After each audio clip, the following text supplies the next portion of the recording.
Good morning, or at least I assume it's morning. I guess I don't know when Bob teaches his class, so it might not be morning where you are, but it's morning when I'm filming this. I'm Tim Bray, and I work at Korea International School. And if you hear some sounds in the background, that's actually my lovely wife Aisha making some bread. So don't be surprised if you hear some background noise. I teach at Korea International School, which is the screen I have up right now. It's our website. And a lot of people, when they first think of Asia, their first thought isn't Korea. But Korea is a really lovely country, and there's a lot of amazing things to do here. It's a very action-packed country, and one of the best parts about it is that it really is the most wired country in the world, the self-proclaimed most wired country in the world. But an example is if you have an internet provider, which you can get very easily, you can find Wi-Fi just about everywhere. You can even find it on the bus. Many of the buses have Wi-Fi available on them, so you could actually be checking your email and watching videos while you're on a bus ride. So that's something that's kind of a factoid about Korea.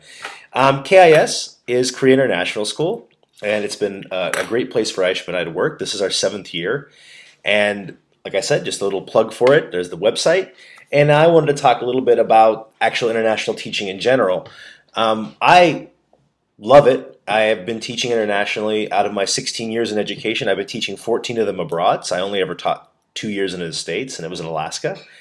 But I'm from Montana. And the thing that I think that many people don't think of when they're considering international education is that it's a mixed bag. You do get positives and negatives. If you're really tied to your family, it's going to be tough because you're not going to be seeing them that often. If you're a little bit more independent and adventurous, it's definitely a lifestyle that's an interesting one to have. Other things that are worth considering is some of the privileges and freedoms, but also constrictions that come with having a union behind you don't exist in international education, which can be good and bad. We're freed up from some of the problems that causes, but we're also open to being victimized, if you want to look at it that way. So that's another thing to consider that's very different. But I think everyone should try it at least once. A general contract is 2 years when you start off. And I think it's good to go abroad and live in another country and get a different perspective, which I think you've probably already been sold on by several of the other people who have presented in this session. I know Kim Kofino is also one of the guests. Kim and I know each other, and we're both ed tech coaches, which I'll talk about that next. I'm going to show this website. This is the Fishbowl. Shameless self-promotion here for my school. This is the team I work with, the ed tech team on the screen, and we are a group of teachers, and none of us are actually computer teachers. We're actually all coming from different types of educational backgrounds.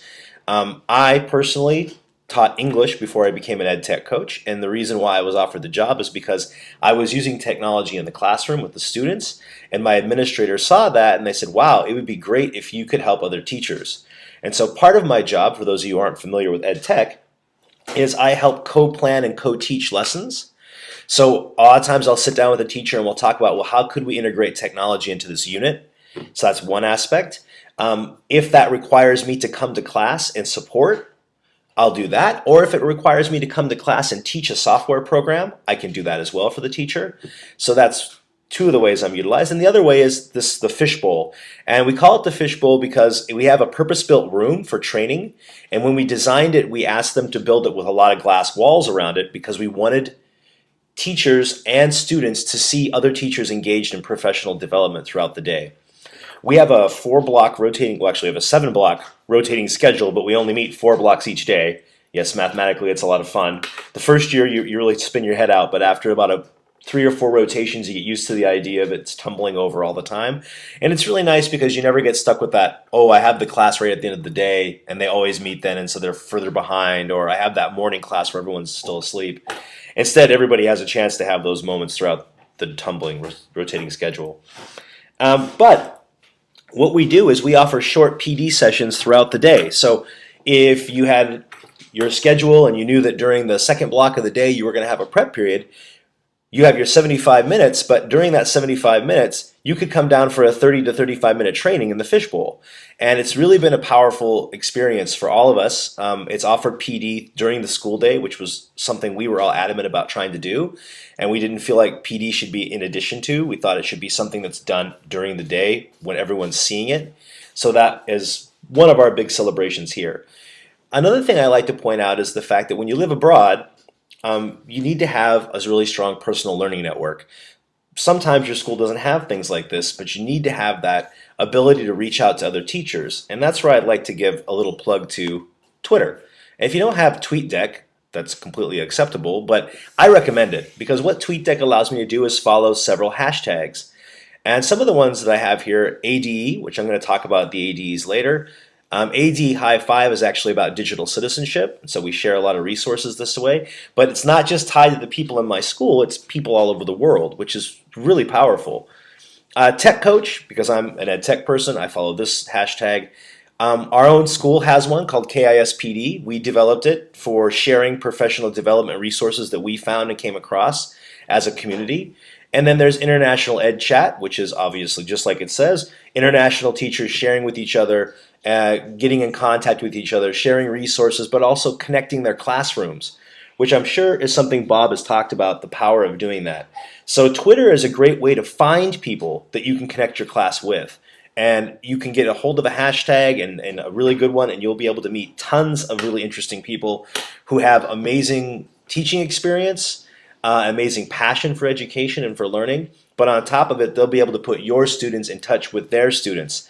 And I'm sure Bob's talked about this, but I think it's another thing to point out that when children start to interact and really come to think of that they know somebody from another country and another culture, it really makes them more global, and it makes them more understanding and accepting of differences, makes them more tolerant as people. And so I definitely encourage you, if you don't think living abroad's your cup of tea, don't limit yourself by thinking, well, I only have my hometown and my classroom walls to work within. You still have access to an entire international group of people, and you can bring that to your classroom. I mentioned Apple Distinguished Educators, and I'm going to show that really quick. And the reason why I'm going to mention Apple Distinguished Educators is, one, it's a plug for the program, but Apple made this program years ago, and the idea is that every fall, well, it used to be every fall, now it's every other fall, the application comes out and you apply, and then they select a certain number of teachers to go to an institute. It's still to this day the most powerful and empowering professional development that I ever personally had, and it put me on the road to really being an ed tech consultant. Can explain only what you get out of it from, for example, right now, one of the people that I know from ADE that I got in touch with on our listserv, she has 6 autistic students in a classroom in the States, and she was desperately looking for help with GarageBand, which is something that I'm actually quite proficient with. And so I've made some short training videos to help her and her students learn how to use GarageBand. And so she's having them make a rap song, and they're recording the music for it and making the music from scratch in GarageBand, but she had no idea how to do it. And so when she turned to the ADA community and said, I need help with this, I responded, but I wasn't the only one. Lots of people gave her advice, lots of people gave her feedback, gave her ideas on how to make the project move forward, but I was the one who jumped in and said, I will actually make videos, tutorials to show you how to do it. And the reason why I did that is because my nephew's autistic. And so it's really a way, AD is really a powerful community of educators that can help each other and reach out to support each other. And so I can't emphasize enough how important that is in your educational career. There's going to be times as a teacher that you feel very isolated. You're going to feel singled out, and having a big, powerful personal learning network of other educators to reach to is going to give you something that's so intangible and so important in our career. Because so often we maybe work in an environment that's a bit toxic, but you can reach outside of that environment and bring positive energy into it and good education into it. Next thing I want to talk about is our film festival, and I think this was initially the thing Bob was thinking of when he asked me to do this. I host virtually an international film festival, and I'm going to show you the website for it right now. This is our home, the Phoenix Student Film Festival. Please, I strongly encourage you to have any students, even if you're a student teaching, or if you have classroom and you're coming back to get community ed, continuing ed points, in credit, please consider having students join this. At least encourage them. If you know a kid, maybe you have a child, encourage them to start the film. And I know people are thinking like, well, how do you do that? You live in Korea and my kid lives in New Orleans. Well, it's really simple actually, and that's where I'm really happy that we have Google at our school. What we did is we created a Google form. It's on the submissions page, and all students have to do is come and fill out our form right here on our website, and then they give me the link. It's very simple to do. All they have to do is upload their video to Vimeo or to YouTube, and then share the link on the form, and I get them all listed up here. So when people start to submit, what I'll see is the title of the film, the director, the age, blah, blah, blah, all this category, and I'll have the address on YouTube or Vimeo that I'll be able to organize the film festival through. So it just gives a very simple way to develop something that's, I think, really important and powerful. In previous years, we've had students from the US, we've had students from Mexico. I think the furthest flung person we probably had was there was a student from India at the American Embassy School, a Canadian student who was going to school there, and he submitted a wonderful documentary. But all the films have been rich and powerful and really moving, and I think rewarding for the kids involved. When we have our actual award ceremony in March, sometimes students actually submit another video, like we tell them ahead of time, like, hey, you've actually won, congratulations. If you'd like, send us a short video link so we can have you at the presentation. So we've had that happen once. One of our middle school students who won from the States sent us a really nice little video with his buddies who had helped him make the movie. And so it was like they were part of the award ceremony. It was quite interesting. And we live streamed the award ceremony so that it can be seen from anywhere in the world, which I think is also pretty cool. Well, and that's a brief introduction to me, to international education, to KIS, to the film festival, and to personal learning networks. And I really look forward to hopefully seeing some of you joining my PLN in the near future.